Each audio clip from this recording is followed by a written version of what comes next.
Hi guys, welcome to DSJ Vlogs. Everyone first time na channel చూస్తుంటే please subscribe చేయండి and ఈ video నచ్చితే like, comment and share. So ఈ రోజు వీడియోలో బ్రీచ్ బేబీ గురించి చూసేద్దాం. యాక్చువల్లీ నాకు 28 వీక్స్ వరకు ఎప్పుడు నాకు గ్రోత్ స్కాన్ చేసినా గానీ నాకు సెఫాలిక్ ఉండేది బేబీ ప్రెజెంటేషన్. సెఫాలిక్ అంటే తల కిందకి కాళ్ళు పైకి అన్నమాట, నార్మల్ పొజిషన్ అది. బట్ 32 వీక్స్ కి నా నెక్స్ట్ స్కాన్ 28 వీక్స్ తర్వాత 32 వీక్స్ లో ఇంకో స్కాన్ చేశారు, గ్రోత్ స్కాన్.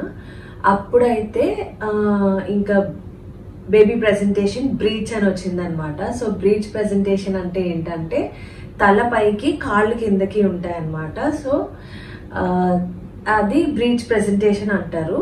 బట్ నేను ఈ ఒక్క ఎక్సర్సైజ్ ఫాలో అయ్యి జస్ట్ 2 days లో నేను మళ్ళీ బ్రీచ్ పొజిషన్ ఉన్న బేబీని సెఫాలిక్ పొజిషన్ కి తీసుకొచ్చామన్నమాట. నాకు 2 days లోనే తెలిసింది. బట్ నా నెక్స్ట్ స్కాన్ వరకు అయితే నేను ఈ ఎక్సర్సైజ్ కంటిన్యూ చేశాను. సో ఆ ఎక్సర్సైజ్ మీతో ఈ వీడియోలో షేర్ చేసుకుంటా, ఎవరికైనా యూజ్ అవుతుంది అనుకుంటున్నాను. అండ్ ఇది నా హాస్పిటల్ రిపోర్ట్స్ అనమాట. ఇది 28 వీక్స్లో సెఫాలిక్ ప్రెజెంటేషన్ ఉంది చూడండి. అండ్ ఇదైతే 32 వీక్స్లో breech presentation. And next scan అయితే 36 వీక్స్ చేశారు, అది మళ్ళీ సెఫాలిక్ ప్రెజెంటేషన్ వచ్చేసింది. సో ఇదైతే ఎక్సర్సైజ్ ఇలా ఫాలో అయ్యాను అనమాట. జస్ట్ అలా హ్యాండ్స్ డౌన్ పెట్టి బాగా బెండ్ అవ్వాలన్నమాట.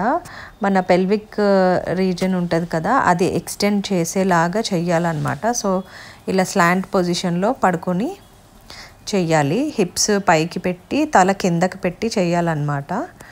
అండ్ ఇంకా మొత్తం హెడ్ కూడా కిందకి వాల్ చేసి చేయొచ్చు, అది ఇంకా స్ట్రెచ్ అయ్యేలాగా అనమాట. సో అది ఇది. అండ్ ఇంకా మీకు కొంచెం సపోర్ట్ కావాలంటే పిల్లో కూడా పెట్టుకోవచ్చు. నేను నెక్స్ట్ పిల్లో కూడా పెట్టి చేశాను చూడండి. సో ఇదైతే ఖచ్చితంగా బ్రీచ్ బేబీని సెఫాలిక్ బేబీ ప్రెజెంటేషన్గా చేంజ్ చేయడానికి యూజ్ అవుతుంది. సో మీరు కూడా మీ డాక్టర్ని ఒకసారి కన్సల్ట్ అయ్యి ఈ ఎక్సర్సైజ్ ట్రై చేసి చూడండి. నేనైతే ఈ ఒక్క ఎక్సర్సైజే ఫాలో అయ్యాను. అండ్ ఇంకోటి, నాకు బ్రీచ్ బేబీ బ్రీచ్ పొజిషన్లో ఉన్న బేబీ మళ్ళీ హెడ్ డౌన్ అయ్యింది అని నాకు ఎలా తెలిసిందంటే, యాక్చువల్లీ అప్పుడు బ్రీచ్ పొజిషన్లో ఉన్నప్పుడు కిక్స్ ఎక్కువ ఇక్కడ కింద తెలిసేవన్నమాట. తర్వాత బేబీ హెడ్ కిందకి టర్న్ అయిపోయిన తర్వాత అప్పుడు కిక్స్ ఎక్కువ పైన తెలుస్తూ ఉండేదన్నమాట. సో అలా నేను బ్రీచ్ బేబీ నాకు 2-3 days లోనే డిఫరెన్స్ తెలిసిపోయింది, సెఫాలిక్ పొజిషన్కి వచ్చేసింది అని నాకు అర్థమైంది.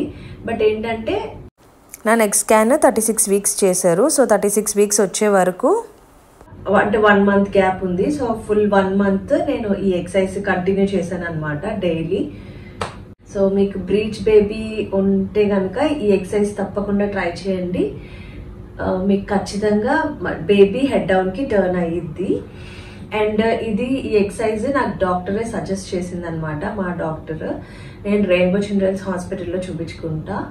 ఈ ఎక్సర్సైజ్ డైలీ అట్లీస్ట్ ఒక 5 minutes మార్నింగ్, ఇంకా కొంచెం ఎంటీ స్టమక్తో ఉండేలాగా చూసుకొని, అట్లీస్ట్ 2 hours గ్యాప్తో ఉండేలాగా చూసుకొని డైలీ ఒక 2-3 times చేసేదాన్ని. 2 times అయితే compulsory, morning and night.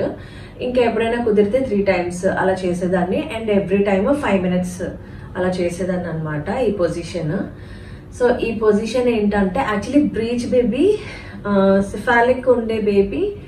Cephalic position లో ఉండే బేబీ బ్రీచ్ బేబీ ఎందుకు అయ్యిద్ది అంటే, యాక్చువల్లీ చాలా రీజన్స్ ఉంటాయి. బట్ మెయిన్ గా ఏంటంటే మన pelvic region size baby head కి సరిపోకపోవడం వల్ల హెడ్ పైకి వచ్చేసి కాళ్ళు కిందకి అయిపోతాయి అన్నమాట. సో అలా కాకుండా ఈ ఎక్సర్సైజ్ వల్ల ఏంటంటే ఆ పెల్విక్ రీజియన్ ని కొంచెం స్పేస్ వచ్చేలాగా చేస్తుంది. సో మళ్ళీ బేబీ టర్న్ అయ్యే ఛాన్సెస్ ఎక్కువ ఉంటాయి అన్నమాట. అలానే 100% టర్న్ అవుతుందని కాదు, బట్ మోస్ట్ ఆఫ్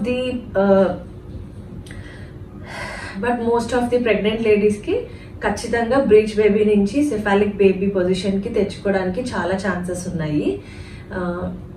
మీ డాక్టర్ని కూడా ఒకసారి కన్సల్ట్ అయ్యి కనుక్కొని మీరు కూడా ఈ ఎక్సర్సైజ్ ట్రై చేసి చూడండి. సో ఈ వీడియో మీకు హెల్ప్ అయిందని అనుకుంటున్నాను. Thanks for watching this video. Bye bye.